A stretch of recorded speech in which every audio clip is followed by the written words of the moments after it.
Високите цени на производите поради празниците станаа уште повисоки. Граѓаните ја забележуваат разликата во споредба со изминатите неколку дена.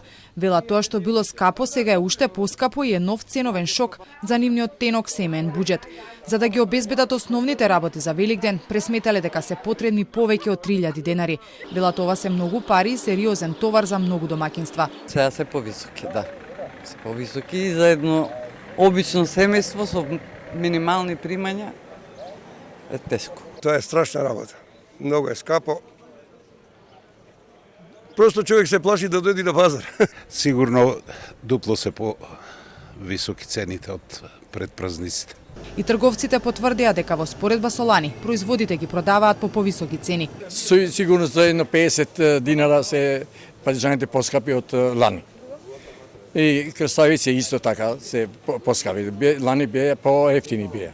Кога ќе дојде до стабилизација на цените, според експертите е многу тешко да се предвиди, но се надеваат на постепено релаксирање од есен. Ние нема да очекуваме некоја драстично намалување на цените, нели? Но дека ќе има некоја одредена стабилност на цените би требало да очекуваме, нели?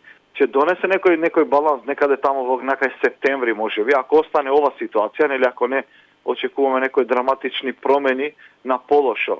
Според последните податоци на статистиката, просечната плата во земјава достигна речиси 500 евра, но од синдикатите велат дека високите цени ги топат платите. Ниту со две минимални плати едно домаќинство не може целосно да ги покрие основните трошоци. Во изминатиот период значително пораснаа цените на речиси сите производи, поскапе зејтинот, брашното, лебот и другите основни продукти.